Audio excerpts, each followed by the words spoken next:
Siembra Televisión más cerca de ti.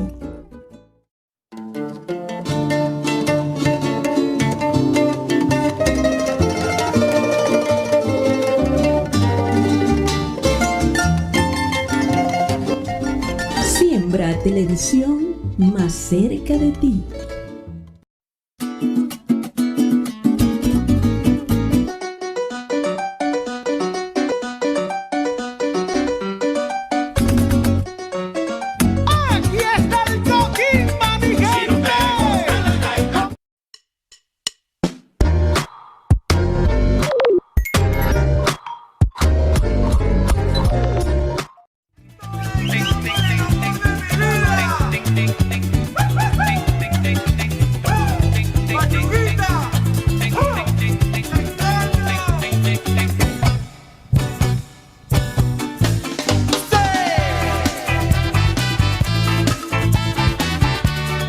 Siembra Televisión más cerca de ti.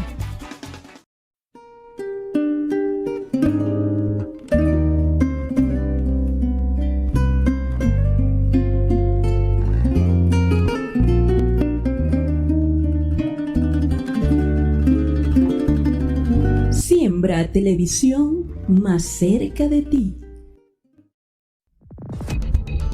Programa de opinión con elementos de lenguaje, salud, sexo y violencia tipo B, que puede ser presenciado por niños, niñas y adolescentes bajo la supervisión de madres, padres o responsables. Siembra Televisión más cerca de ti.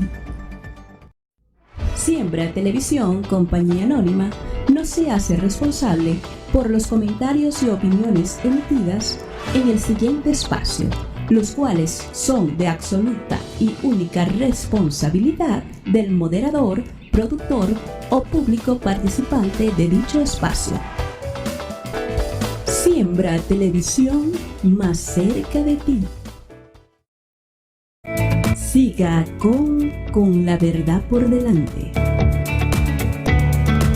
Siembra Televisión más cerca de ti.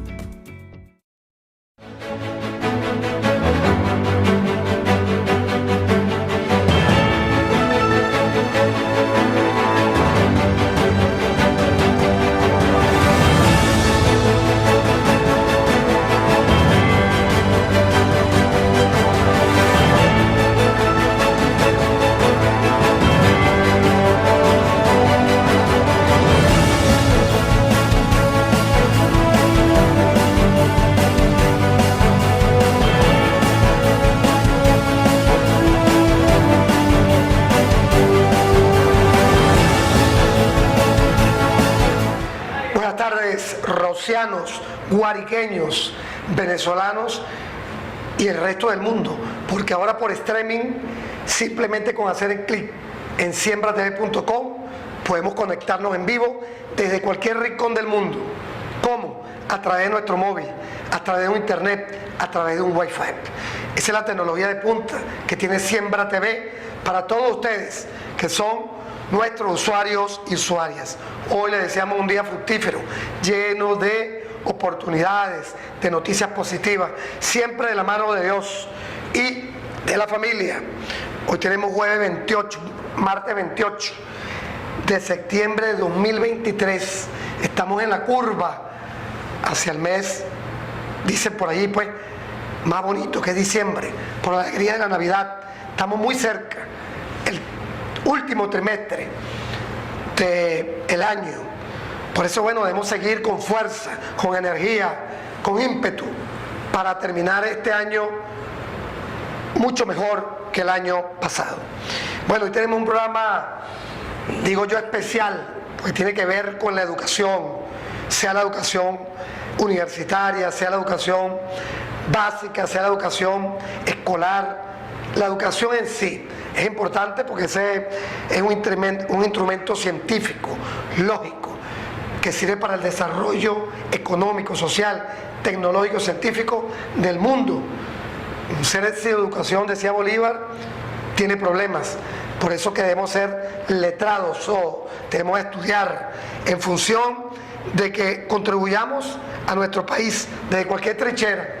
Y por eso hoy tenemos un viejo amigo, un dirigente ducho en la parte de la ciencia política, pero también en la ciencia de la educación. Tenemos con nosotros hoy a Luis Matos. Actualmente lo tienen en la pantalla como secretario general nacional de SINAFUN. Él ya no va a decir que es SINAFUN. Y vicepresidente adjunto a la Central Bolivariana de Trabajadores a nivel nacional en el sector educación. ¿Cuál es la temática? ¿Cuál es el tema? Vamos a hablar sobre el derecho humano de la educación. Eso aparece en nuestra Constitución. De la atención a los trabajadores de la educación y la jornada pedagógica válida mediante una inversión prioritaria en este sector estratégico.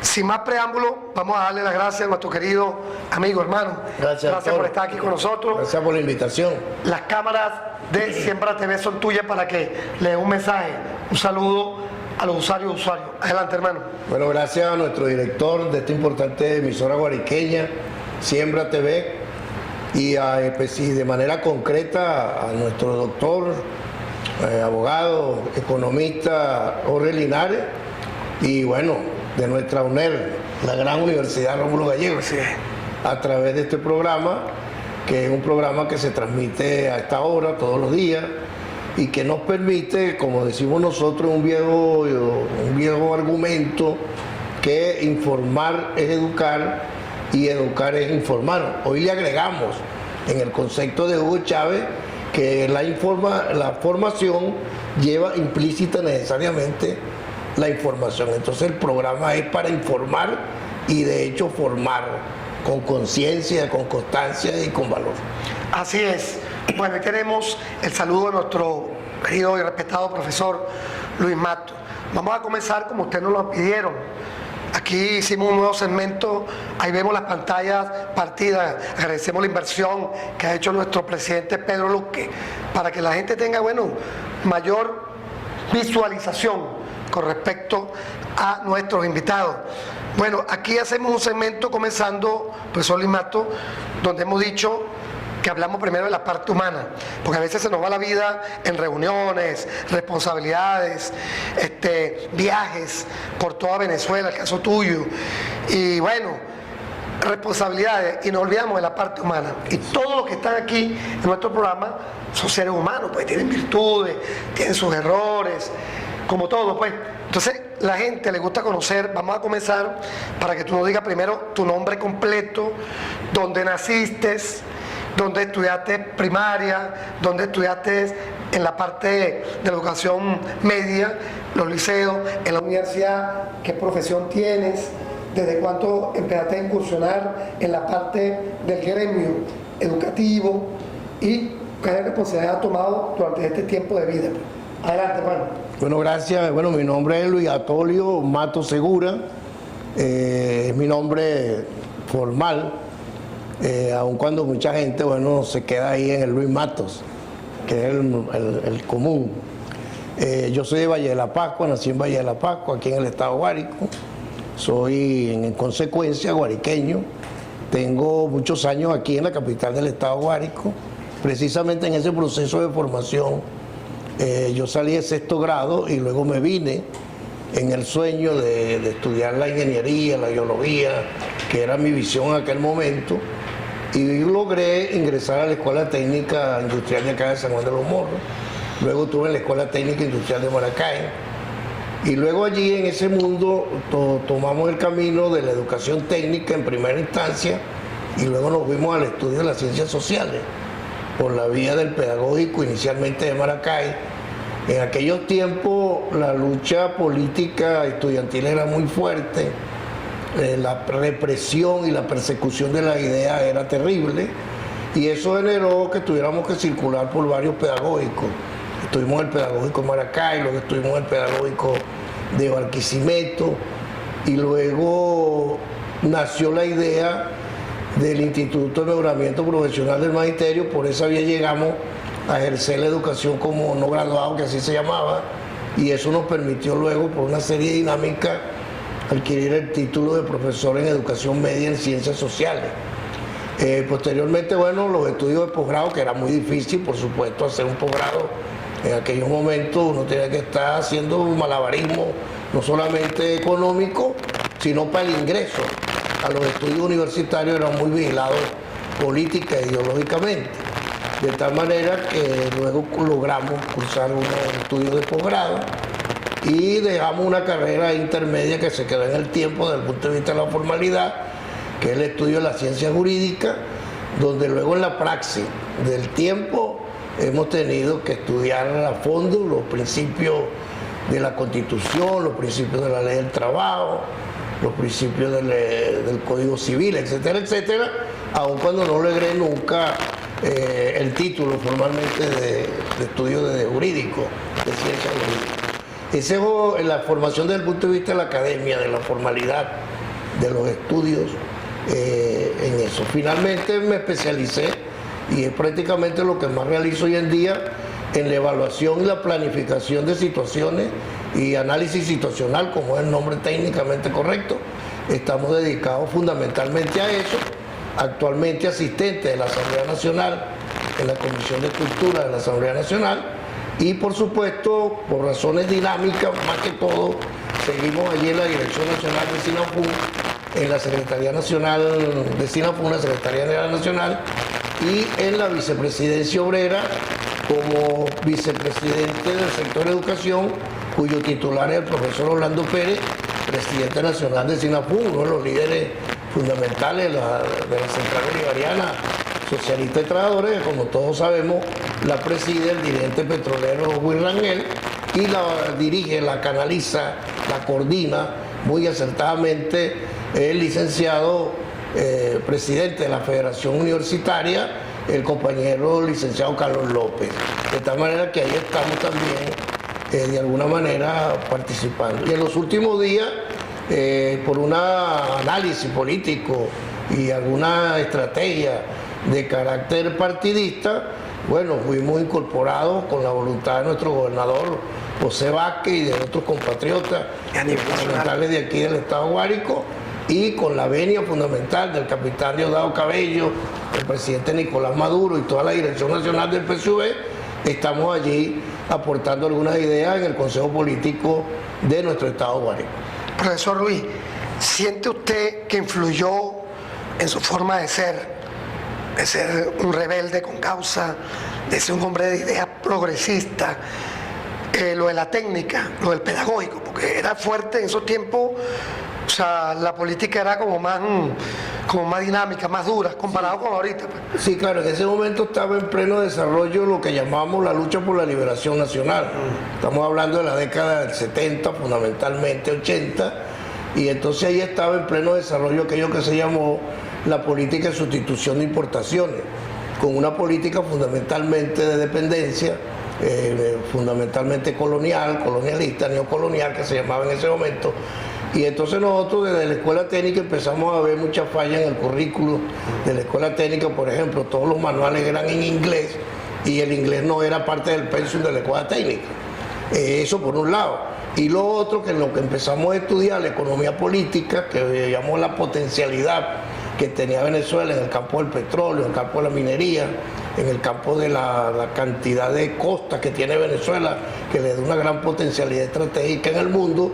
Empezamos a ver que era necesario estudiar más allá del dominio de los medios de producción a través de la técnica, ir a un estudio fundamentalmente de la sociedad, y es lo que nos encuentra precisamente con el estudio de las ciencias sociales y en el campo de la práctica, del ejercicio, la docencia. Nosotros creemos que la educación es un sector estratégico, desde muy jóvenes lo empezamos a ver así. Yo fui presidente del Centro de Estudiantes aquí en la técnica, yo fui presidente del Centro de Estudiantes de la Escuela Técnica de Maracay y fui miembro de la Federación de Estudiantes de Educación Pedagógica de Venezuela, y eso también nos vinculó mucho a la necesidad de ir a fondo en el estudio de las relaciones sociales y de los medios de producción. Qué importante, medios de producción. O sea, son terminologías, léxico, que fíjate, en aquel momento estaban en boga y hoy actualmente lo podemos retomar en cualquier clase de economía, en cualquier parte. La parte de los medios de producción, la parte del capital y la parte de los trabajadores. Ahora bien, fíjate, seguimos con la parte humana.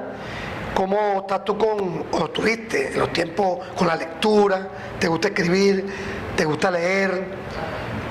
¿Cómo estás con la música? ¿Qué música te gusta bailar? ¿Qué música te gusta escuchar? ¿Hiciste algún deporte, alguna oportunidad? ¿Practicaste? Con eso vamos finalizando. Sí, cómo no, en el campo del deporte yo practiqué el atletismo, estuve en la selección de Guárico a través de nuestro tutor, el profesor Pedro Rebolledo, que por cierto en estos días saludé aquí en la Plaza de los Omanes. Estuvimos en el ciclismo con el Policía, que era el seudónimo de uno de los grandes campeones, que luego es el que forma a Cirilo Correa. Estuvimos en ese equipo del ciclismo en Valle de la Pascua, jugamos voleibol de alguna manera y jugamos mucho softball en aquellos momentos, hicimos mucho deporte. Y cuando fundamos el sindicato Suma Guárico, aquí en el estado de Guárico, una de las líneas centrales de reencontrar al magisterio más allá del aula de clase era el deporte, y ahí construimos una gran fuerza deportiva en el sindicato unitario del magisterio del estado de Guárico, y eso reencontró a educadores Linares, que es una cosa importantísima, llamamos hoy en día los derechos humanos del otro, los derechos humanos del colectivo, de la individualidad.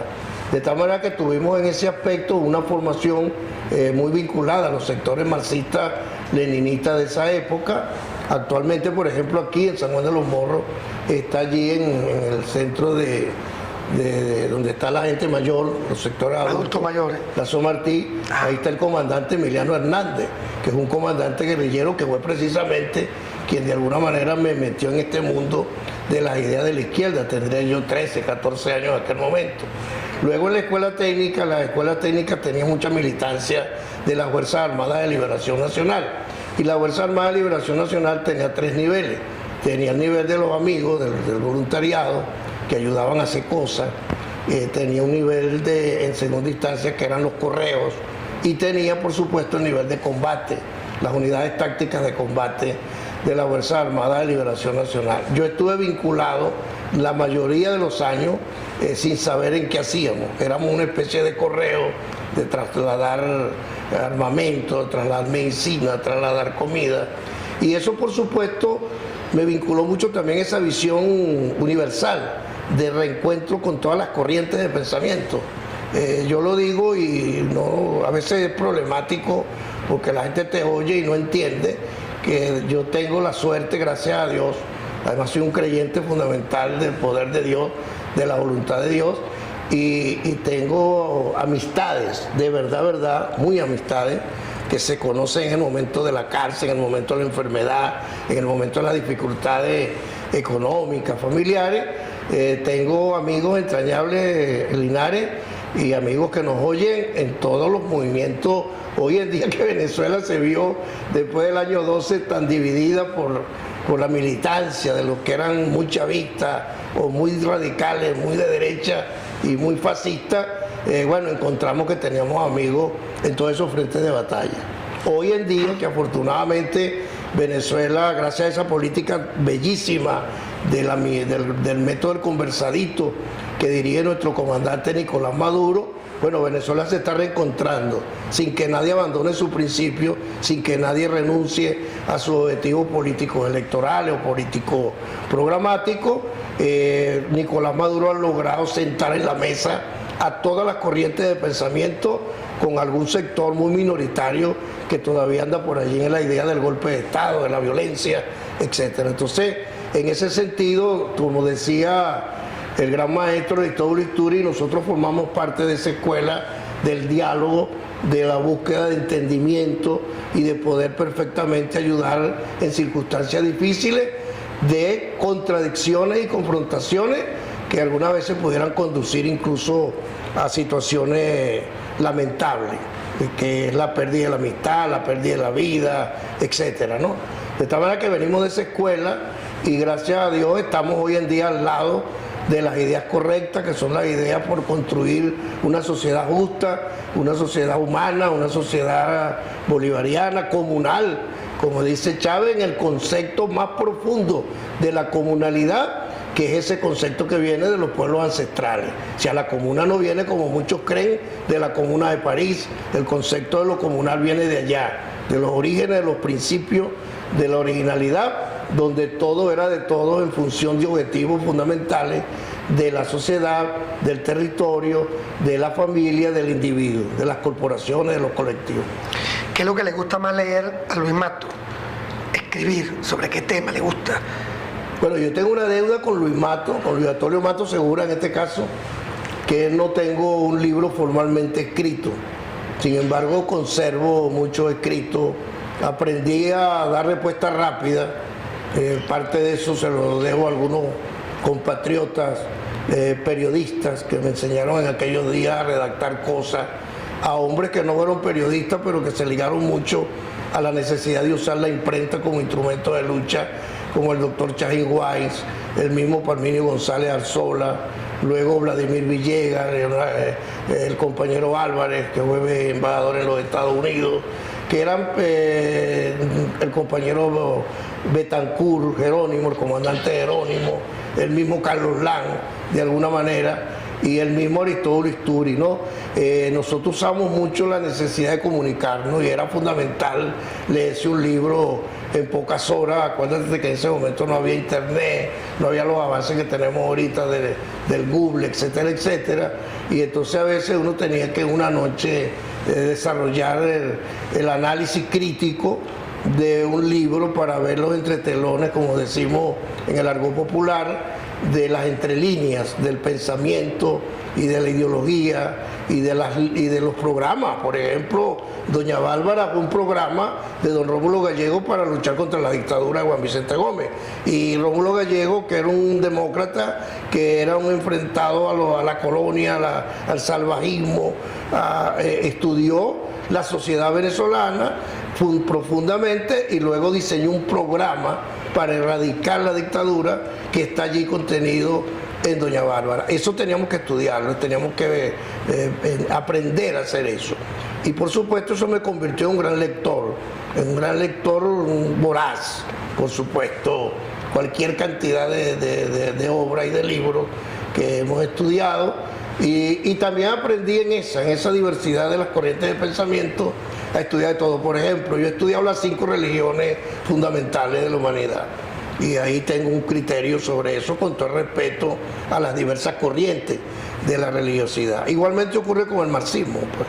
El marxismo, como tú bien lo sabes, pues tú eres marxista, tiene diversidad de interpretaciones, el neomarxismo, los marxistas puros, los marxistas que confundieron o trataron de confundir para servirle al imperialismo a través de lo que se llama la idea progresista, pero que en el fondo lo que buscaban era mantener lo que se llama el gatopardiano, ¿verdad? De tal manera que sí, he practicado, pero tengo esa deuda con Luis Atolio Matos Segura y con todo mi grupo familiar, que también es bien bonito, todos mis hermanos y hermanas. Todos somos de alguna manera estudiosos, intelectuales en los diversos campos de la ciencia, y bueno, soy el único que no tiene todavía un libro formalmente escrito. Terminamos con la parte musical. ¿Qué música le gusta escuchar a Luis Matos y qué música le gusta bailar? Bueno, mira, yo creo que eso también está allí, la concurrencia de todos los ritmos son importantes. Yo disfruto los tambores, por ejemplo, y sobre todo cuando estamos allí en esa zona de los tambores. Antes recorría la costa, cada vez que había una fiesta en el mundo de la afro-venezolanidad, yo visitaba mucho las costas. El joropo, bueno, espectacular, estar allá en el Orsa, en el joropódromo, que luego aquí en Valle de la Pascua, a propósito de la feria, también se intentó allí crear un joropódromo, que es un centro de formación de la danza y del canto de la música originaria, autóctona de nosotros, ¿verdad? Y por supuesto las danzas originarias, nosotros tenemos la suerte, Venezuela, de tener una danza extremadamente exigente para la mente y para el actuar psicomotor del ser humano como el joropo. El joropo es una de las danzas de mayor exigencia en el baile y en la interpretación. Pero además cuando tú te encuentras con ese género que es el contrapunteo, que es la velocidad mental súper poderosa de un cantor escuchando al otro y sobre la base misma mantener la rima, mantener la simetría, la parte matemática que tiene la letra musical. Bueno, toda esa serie de cosas son apasionantes. Son apasionantes y por supuesto me fascina oír la música y calificarla en el sentido de la valorización que debemos darle como seres humanos. Bailar, bueno, yo bailo un poquito de joropo, bailo un poquito de salsa y de cualquier cosa que se atraviese, ahí tenemos que estar presentes. Así es. Eso, por cierto, nos lo enseñaron en la izquierda. Mira, la izquierda tú tenías que hacer un cuadro y el cuadro está definido en el concepto marxista-leninista, que es que tiene que saber pintar una pancarta, tiene que saber pues, interpretar un instrumento, tiene que saber hacer una poesía, aunque eso lo enseñaban allí, porque tú no sabías en qué momento dado, decían nuestros formadores, que tú ibas a necesitar de valerte de un truco de eso para salir de una situación de peligro ante la agresividad de la reacción de la derecha, que era muy salvaje, de los estados, y entonces bailando, disfrazándote, cantando, siendo muy afable, como dice nuestro himno del maestro, tú podías resolver situaciones complicadas en un momento dado. Bueno, ahí tenemos parte de la vida de Luis Masto. Si no lo pasamos por aquí y le hacemos esa pregunta, no hubiésemos sabido que fue un deportista aventajado de ciclismo, ¿no? Me dijiste. Sí, estuvimos en ciclismo y en atletismo. Y eso es lo importante de este segmento, conocer allá a profundidad la parte humana. Hoy saludé a Lucirio Garrido, que es una de nuestras glorias. Lucirio Garrido fue nuestra primera vocera internacional en el maratón de San Sebastián, en Brasil, que se hace todos los 31 de diciembre, el amanecer de un año del nuevo año. Y Lucirio Garrido tuvo muchos años visitando y nosotros hacíamos campaña para recoger durante todo el año el pasaje de Lucirio, porque el Estado no daba la ayuda que dan hoy, no teníamos esa generación de oro que tenemos hoy. Por ejemplo, hoy tenemos que celebrar ese gran Altuve, que es un muchacho de La Guaira, de ahí, de los negros de La Guaira, que le está dando lecciones a la humanidad, y si hay conexiones de vida extraterrestre o inteligente como la llaman algunos, ahí está ese extraterrestre que pudiéramos decir que es Altuve, o es la muchachita Deina Castellano en el fútbol, o la compañera tricampeona mundial. Ese deportista de hoy que tiene la gran suerte de nuestro Estado venezolano en medio de la dificultad de tener apoyo para formarse, para alimentarse, no la tuvo, por ejemplo, Lucirio Garrido, que repito, lo saludé hoy aquí en San Juan de los Morros, y fue una de nuestras grandes glorias. Ponía a sonar el 31 de diciembre, usted podía estar celebrando, compartiendo, pero estaba pendiente de la carrera de San Silvestre allá en Brasil, porque ahí estaba un venezolano guariqueño de aquí de nuestro estado, por cierto, Lucirio Garrido. Saludo a Lucirio y a sus hijos, que hoy en día son unos atletas internacionales también. Que viva las glorias deportivas, que están aquí en Guárico y en Venezuela, que viva el deporte. Entramos a la ciencia política. Profesor, primero díganos qué significa SINAFUN y cuáles son sus funciones como secretario nacional de SINAFUN. Bueno, SINAFUN significa Sindicato Nacional de las Fuerzas Unitarias del Magisterio. Nace en el 2002 a raíz de esa guerra que intentó el comandante Chávez y el MBR en aquel momento de desbancar a la CTV, y entonces bueno, ahí hubo todo lo que el país conoce.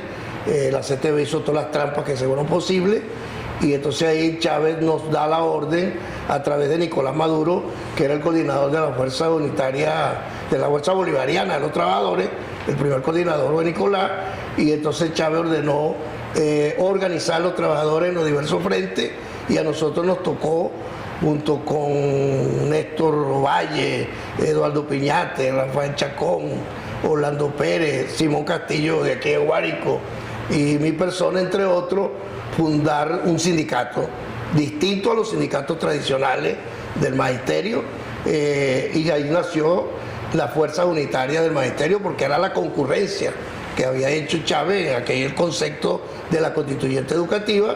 Entonces nació la línea sindical, ese es SINAFUN. Mis funciones como secretario general nacional son fundamentalmente de Contraloría Financiera, Contraloría del normal desarrollo y funcionamiento de la directiva, y por supuesto por la experiencia que uno tiene y por la dinámica de este mismo proceso, nos hemos convertido en SINAFUN en una corriente de pensamiento pedagógica, hoy organizada en un colectivo nacional e internacional debidamente registrado, como es el Colectivo Educativo Revolucionario Hugo Chávez, que buscamos en el marco de la doctrina educativa, pedagógica, construir lo que nosotros llamamos el Estado docente comunal productivo en el marco de la educación como sector estratégico de la patria, y ese es uno de los puntos que precisamente pudiéramos a trabajar hoy, cómo está ese planteamiento de Chávez en el ordenamiento jurídico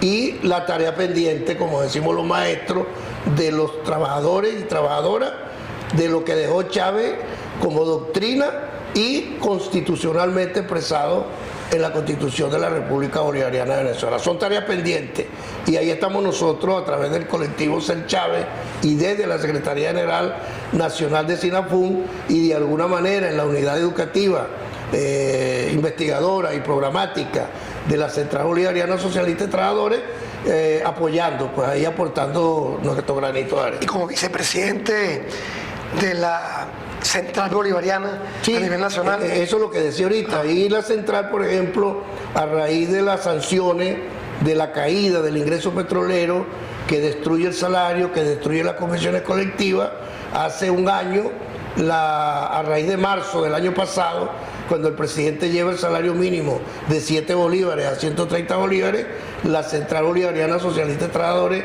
creó una unidad de pensamiento y de indagación de lo que llamamos la nueva época en el concepto del trabajo, en el concepto de la remuneración, en el concepto de la seguridad social. Estamos en esa comisión, formamos parte de allí, esa la coordina el licenciado Carlos López, y hay varios compañeros ahí de diversos sectores. Eso es parte de mi trabajo como suplente o adjunto, según el nombre que le usemos en un momento dado, del compañero Orlando Pérez, que es el vocero principal de la directiva, del secretariado, que así se llama, de la Central Bolivariana Socialista de Trabajadores. Vamos a decirle a nuestros usuarios y usuarias, ¿por qué decimos que la educación es un derecho humano? Profesor, teniendo una reflexión allí. Bueno, fíjate, Venezuela, de los ciento y tantos países, 140 para unos casos, 160, 80 para otros casos, organizados en la Organización de las Naciones Unidas, Venezuela es uno de los pocos países que tiene constitucionalmente consagrado la educación como un derecho humano fundamental. Y eso es bastante, yo diría que es mucho desde el punto de vista de la humanidad.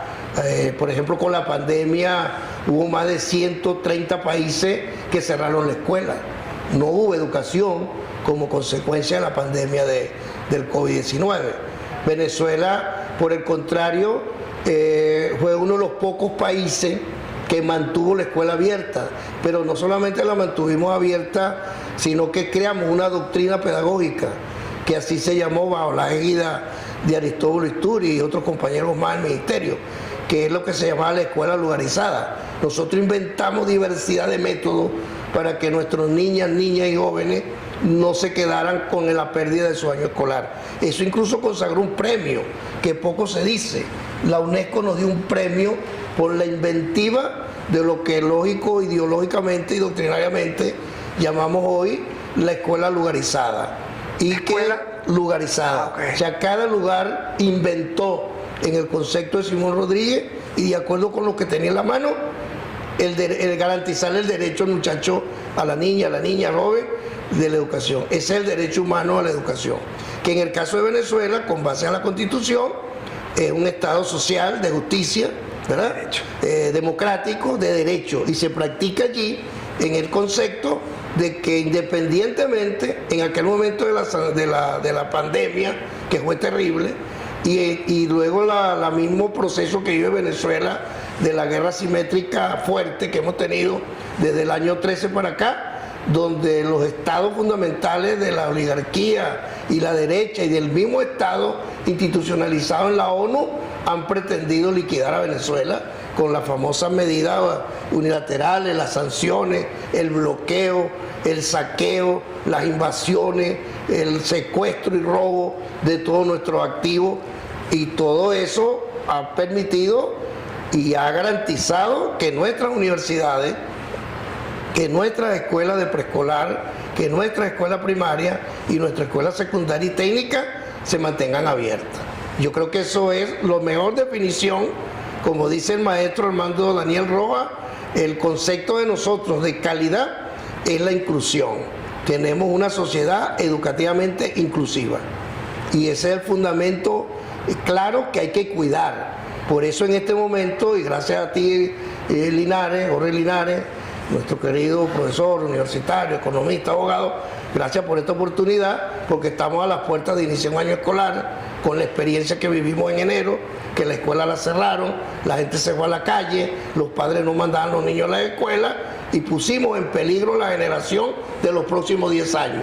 Es decir, quien no vio escuela en enero, febrero, marzo del año pasado tiene una deficiencia, y a ese se le violó su derecho humano a la educación, a ese niño, a ese joven.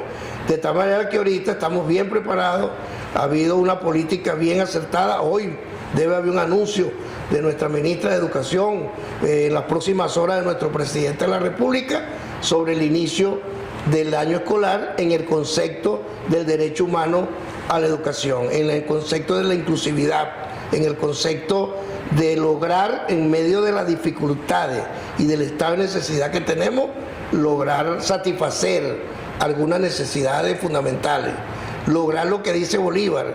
Bolívar dice, ¿verdad?, la mayor suma de felicidad, pero le puso una palabra que es fundamental, que es clave, que nosotros tenemos que analizar bien, que lo debe analizar la burocracia, que lo debe analizar el partido, que lo debe analizar el dirigente sindical, que es la palabra posible.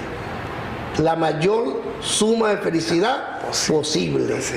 posible. Y la posibilidad cierta la hemos demostrado en la pandemia y en las consecuencias de la guerra con todo lo que conocemos en ese mundo, de esa confrontación imperial contra la República Bolivariana de Venezuela. Muy bien, una vez de haber tenido claro por qué la educación es un derecho universal, un derecho humano, además está plasmado dentro de nuestra Carta Magna, que es un derecho humano, por supuesto, le sumamos ahí gratuito, no como en otros países que no es un derecho humano y no es gratuito tampoco. Gratuito y de calidad. De calidad. Que el 102 y el 104 de la Constitución de la República Bolivariana de Venezuela obliga al Estado. Y el 299, esto es un hecho importante, lo estamos trabajando ahorita con un grupo de profesionales y de investigadores, porque estamos elaborando ideas para un proyecto de ley de inversión prioritaria en educación para satisfacer la investigación tanto en la universidad como en la escuela básica. Estamos planteando la seguridad social integral, estamos planteando las condiciones del ejercicio de la profesión docente, y eso está en la Constitución Nacional. Fíjate que de manera pedagógica podemos decirlo para que la gente lo estudie, para que la gente lo evalúe, porque este es un programa educativo, Así es. Este es un programa formativo. Entonces estamos trabajando con el artículo 103 y el artículo 102, que es el derecho humano fundamental a la educación. Estamos trabajando con el 102 y el 311, que es la inversión prioritaria en educación, y allí dice el 311, en el extenso del artículo, dice que los recursos naturales y la potencialidad de los minerales y de lo extractivo debe ser para invertirlo en educación como sector estratégico. Imagínate. Chávez vive, pues. Y eso lo escribió Chávez, por cierto, Jorge, tú que eres un estudioso en la agenda alternativa bolivariana de Hugo Chávez, que la escribió por allá en el 1996. Es la autoría de ese libro, de uno de los libros fundamentales de Chávez. Luego trabajamos con el 110 de la Constitución, que es la obligación del sector privado a vincularse con el derecho humano a la educación y los programas de desarrollo de la patria. Es decir, los 18 motores y la ley de la patria, ¿verdad?, tienen que estar articulados entre el sector privado de la producción y el modelo educativo. Es el modelo económico, modelo educativo y modelo de producción tienen que estar de la mano. Y finalmente, el 104 y el 299, que son precisamente los que dicen que la garantía del desarrollo de la patria está en la esencia del sistema educativo. Por eso en el colectivo Ser Chávez y en SINAFUN decimos que la educación es un sector estratégico de la patria y por lo tanto en medio de la necesidad que significa la caída de vender en el 2013 2.800 barriles de petróleo aproximadamente y ahorita vender 800.000 barriles, es una caída. Es una caída y eso explica la caída del salario, eso explica la calidad de vida, eso es la caída de la calidad de vida. Pero en medio de esa caída no podemos olvidar, como en efecto no lo ha hecho el presidente Nicolás Maduro, no lo ha hecho en el caso de Guárico nuestro gobernador José Vázquez, no se ha descuidado en la inversión en educación. Pero nosotros queremos que una ley especial le diga al Estado venezolano de los recursos naturales, de la extracción petrolera y de otros sectores privados de la producción, vamos a dedicarle un porcentaje a ese derecho humano a la educación en el marco de vincular el modelo educativo con el modelo económico y el modelo productivo.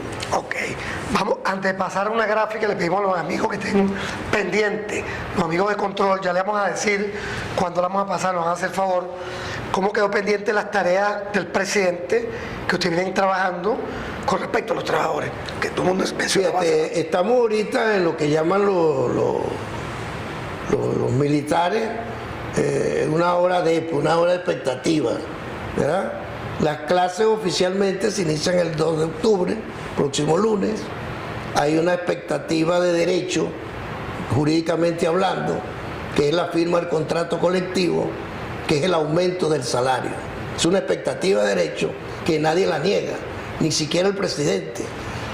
Por primera vez, por ejemplo, hemos visto que las 17 organizaciones legítimamente constituidas, que están conformadas 8 por dirigentes de la oposición, de las diversas matices de la oposición, y las otras 9 dirigidas por presidente y comité directivos militantes de la revolución, de las cuales hay 5 administrativos, del personal administrativo, hay 3 del personal obrero y hay 9 del sector docente, de las cuales 8 del sector docente son compañeros que militan en la oposición políticamente hablando.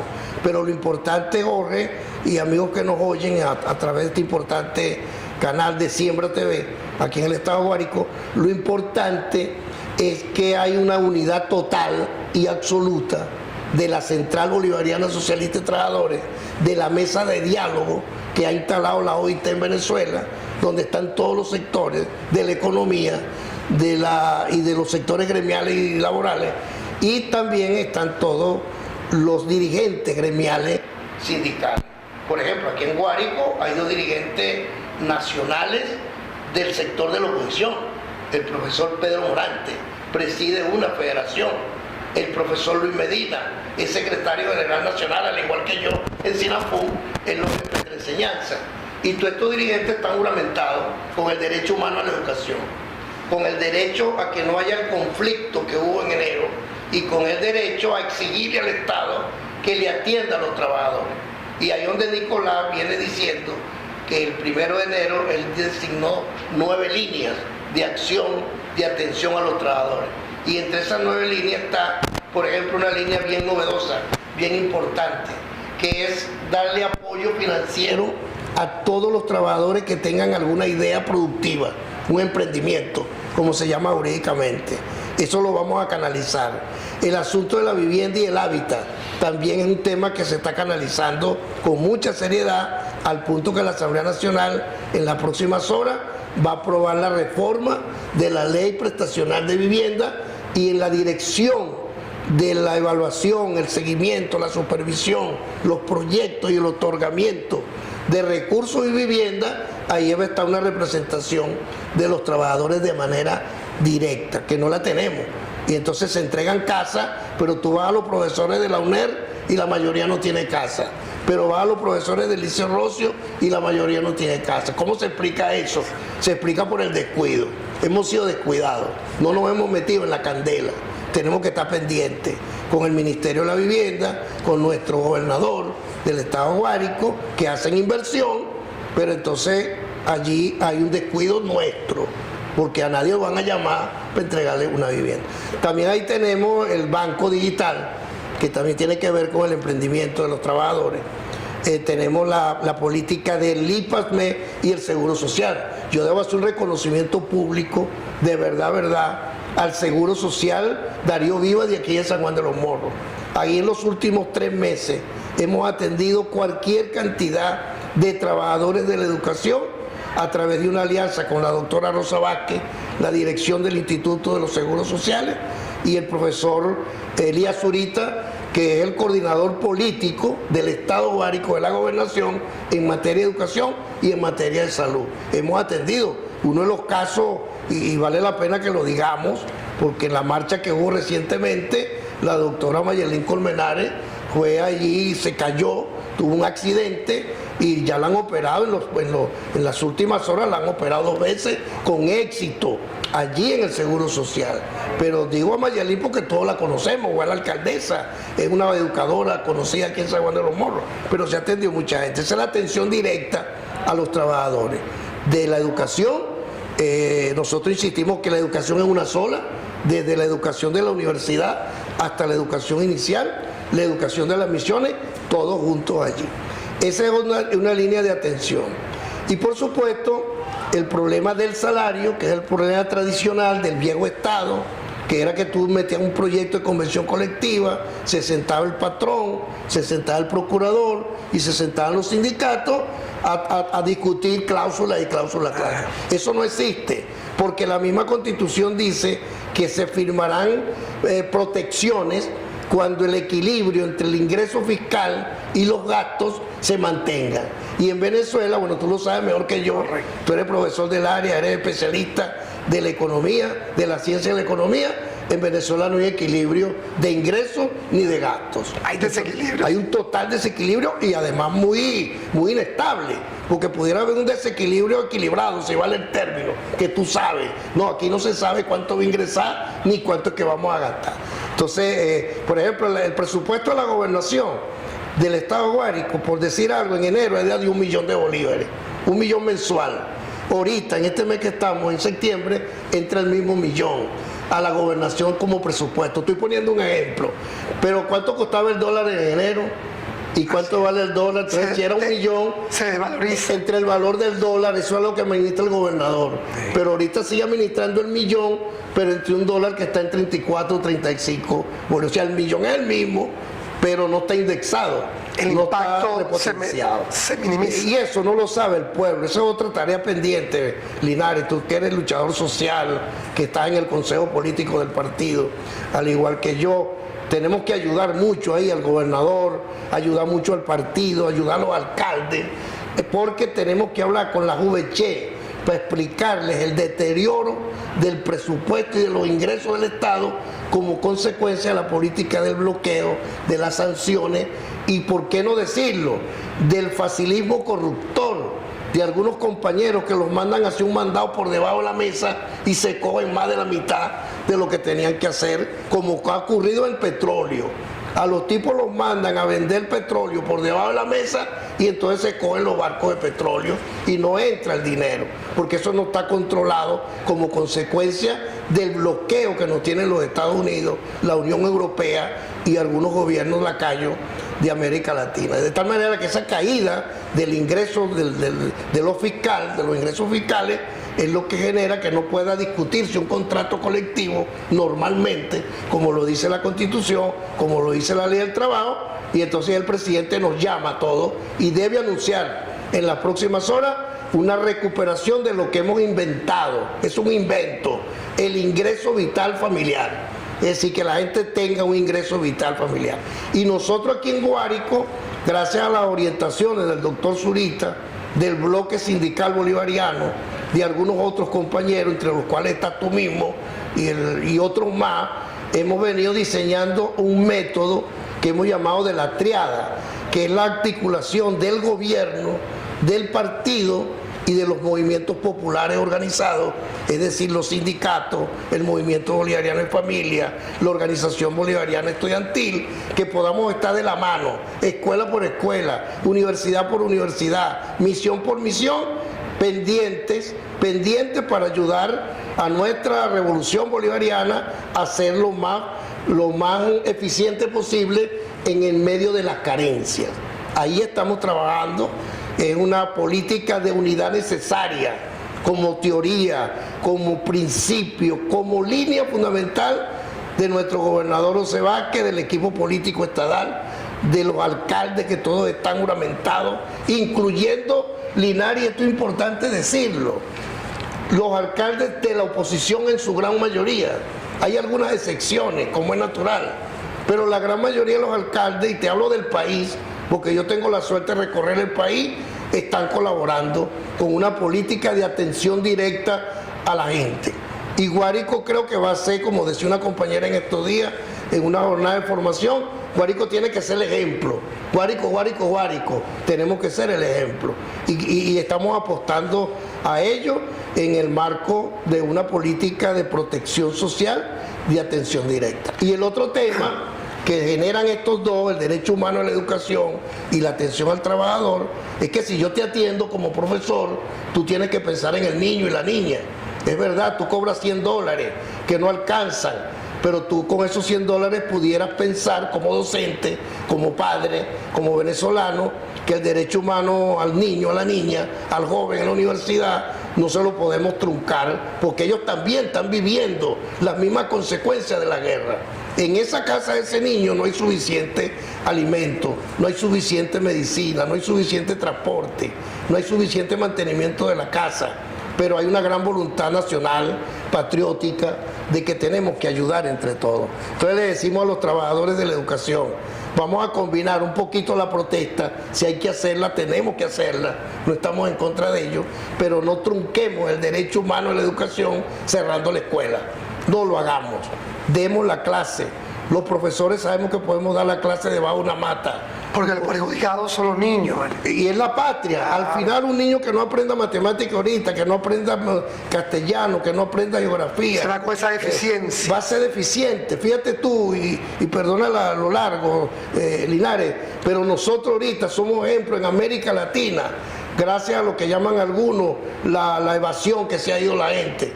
Nuestros profesionales, nuestros muchachos y sobre todo nuestra UNER, hay que hacer un reconocimiento nacional y público del talento humano que la Universidad Rómulo Gallego ha enviado a todos los países del mundo de nuestros muchachos graduados aquí en nuestra universidad.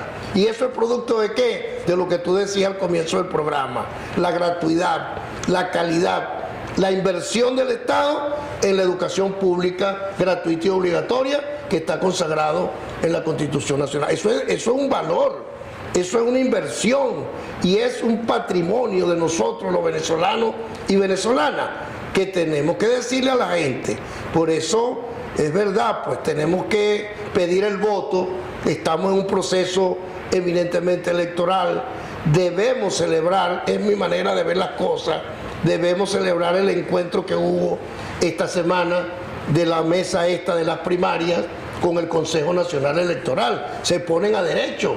Ellos no podían hacer un proceso de primaria en desacato con unos candidatos que no están legítimamente preparados para participar. Bueno, se meten al Consejo Nacional Electoral, respetan la Constitución, hacen sus primarias y democráticamente inscriben el candidato que reúna los requisitos. Eso hay que celebrarlo. Como hay que celebrar ese encuentro, Linares, que hablábamos ahora, de la CTB, de la Central Bolivariana Socialista de Trabajadores, de la OIT, con el gobierno, con el Estado, con Fede Cámara, que están diciendo vamos a buscar un método. y Maduro ha propuesto el método de el ingreso vital familiar mensual, que es el que está ahorita y estamos esperando en las próximas horas. Ojalá Siembra TV y tu programa, que es diario, ¿no? Sí. Puedas dar mañana esa primicia a la población guariqueña y venezolana y por todas las ondas, que gracias al método hoy de la inteligencia artificial y de los medios comunicacionales modernos, esta televisora, un venezolano que esté en Puerto Rico o esté en República Dominicana, pueda sintonizar Siembra TV y ver allí la primicia de la explicación, que yo sé que tú sabrás darla perfectamente, de los anuncios que haga nuestro comandante presidente en la próxima horas. Seguro que va a ser así. Vamos a estar pendientes de esa primicia que da el presidente en el día de hoy, en función del bienestar. Pudiera ser hoy o en el transcurso de los días, de esta semana. Los días, pues, esta semana que queda. Pero sabemos que viene con nuevas, buenas, como dicen por allí, en función, en beneficio de los trabajadores, trabajadoras del país. Vamos a pedirle a nuestro amigo de controles pasar ahí la gráfica para que nuestro profesor Luis Mato. ¿Eso fue dónde fue? ¿Dónde fue eso? Eso fue la discusión de la ley de hábitat y vivienda. Allí está la diputada Caterín, está la compañera Gregoria, está Kriller, que es el comandante eléctrico del estado Guárico, hombre clave de este estado, Kriller Ortega. Sí, seguimos. Allí estoy con la diputada Lice Sabino, esa es la segunda comandante del PPT. Le entregamos a ellos la semana pasada toda la información de que hemos explicado aquí hoy, lo que llamamos la triada. Ahí estamos en la marcha que se realizó hace poco, apoyando al presidente, el Esequibo, que es otro tema bien interesante, el tema del Esequibo. Ahí estaba el camarada, ¿cómo se llama? Que es de Altagracia. Simón Castillo. Simón Castillo. Sí, ahí está Simón. Ahí está. Seguimos adelante. Bueno, ahí estamos impulsando el deporte. Nosotros en el CER, creo que lo dije hace rato, el deporte tenemos que reencontrar a todos los trabajadores con el INCRE, el Instituto de Recreación de los Trabajadores, que recientemente acaban de activar aquí en Guárico, no existía. El gobernador y todos los equipos están reactivando el deporte. Ahí estamos en Yaracuy, que es el alcalde de ahí de Yaritagua, donde fuimos a hacer una formación recientemente, específicamente en Chivacoa. Bueno, ahí estamos en Ciudad Bolívar, eso es en Caroní, en una jornada de formación que realizamos hace como un mes con todo un equipo de educadores y educadoras de esa zona importante en el Liceo Manuel Piano. Ahí estamos en una jornada casi subversiva, por llamarlo de alguna manera. Eso es un trabajo que hicimos en el Panteón Nacional hace algunos años, y entonces de la juramentación que fuimos ante Bolívar y Simón Rodríguez, íbamos a una formación que implicaba ese uniforme que está ahí, ese traje. Ahí estamos en un reconocimiento al Simón Bolívar, eso en Maracay, con toda la Dirección Nacional del CER Chávez, practicando también todos los procesos por el Estado docente comunal, por la inversión prioritaria en educación, con todo ese equipo. Ahí hay gente de todo el país, gente de todas las regiones del país, en un encuentro nacional por esos objetivos. Seguimos. Ahí estoy con el doctor Lucio Díaz, que es uno de nuestros intelectuales más consagrados. Ahí ese día, eso fue en la Asamblea Nacional, hace cosa de 20 días, donde se fue a estudiar la Constitución y los principios del Estado comunal en el marco de la Constitución, acompañado del profesor Eduardo Viloria, del profesor Soto. El de Maracay, ¿sí de Maracay, no? Sí, de Maracay, de los círculos bolivarianos. Ahí estamos con la Autoridad Única Educativa del Estado de La Guaira, el profesor Manrique, está ahí el presidente de Sinapún La Guaira, y el profesor Euclides Briceño Vinotinto, del equipo nacional de Sinapún. Bueno, ahí estamos en una jornada, esa es aquí en San Juan. Está la profesora. Es una jornada que convocó el profesor José Muñoz Palomo. Ahí está Ana María, la primera comandanta, Ana María Mendoza, está la doctora Yesenia Hernández, y estamos allí recibiendo una formación de manos de nuestro comandante diputado y coordinador político, José Muñoz. Seguimos. Ah, bueno, ese fue el flyer. Es el flyer de hoy, esa es creación de Linares. Ay, sí, Bueno, para finalizar le agradecemos a nuestros amigos de control. Les vamos a presentar un video para que Luis nos dé la reflexión. Finalizamos el programa que tuvo bastante con contenido político, información actualizada. Vamos a ver el video, Luis.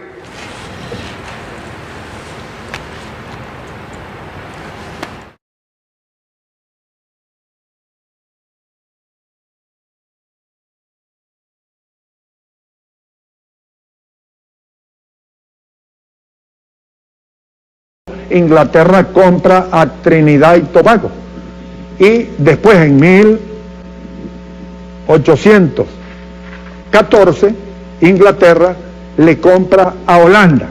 Por eso te decía de este documento que tengo aquí, que es precisamente un cuadro importantísimo. Si usted quiere, yo lo tengo y usted puede señalar con el puntero, si acaso, con la... Ajá. A ver, aquí va a haber más luz y va a estar más cómodo cámara uno. Este cuadro precisamente lo elaboré con la idea de hacer una inversión de la carga con Guyana, y aquí está la cadena titulativa del Esequibo. ¿Por qué el Esequibo es nuestro? Porque todavía tenemos muchos de nosotros venezolanos y al nivel del mundo que no entienden de por qué el Esequibo es nuestro. Entonces es una de las respuestas que tenemos que dar. ¿Por qué el Esequibo es de Venezuela? Y aquí está bien definido todos los documentos que generan la tradición para que el Esequibo sea de Venezuela. Pero aquí, paralelamente, en función de los años, le puse también la cadena titulativa de lo que es Guyana, de dónde nace Guyana. Y Guyana nace de lo que era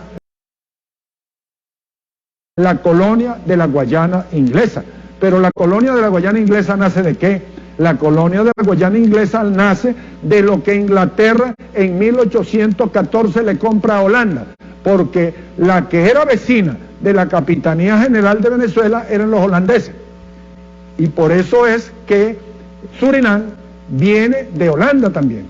Entonces, la colonia de la Guayana holandesa, que era nuestra vecina, o era la vecina de la Capitanía General de Venezuela, antes de que fuéramos Venezuela, resulta ser que era Holanda, era la dueña de eso. Y Holanda le vende, una vez que sale de una situación social y económica y política muy grande, cuando Napoleón Bonaparte invade tanto España y tumba al rey de España y pone a José Bonaparte, Pepe Bonaparte lo pone de rey de España, pero también entonces invade a Holanda y destituye a los reyes de Holanda, que era la Casa de Orange, y pone a Luis Bonaparte del rey de Holanda. Y entonces, una vez muerto el perro, se acaba la sarna. Cuando Napoleón Bonaparte pierde Waterloo y lo ponen preso y lo llevan a la isla de Santa Elena y muere en 1821 por ahí en Santa Elena, resulta ser que los ingleses, aprovechando la debilidad política, social y económica tanto de España como de Holanda, y siguiendo la estrategia de Sir Walter Raleigh, le compra a Trinidad y Tobago,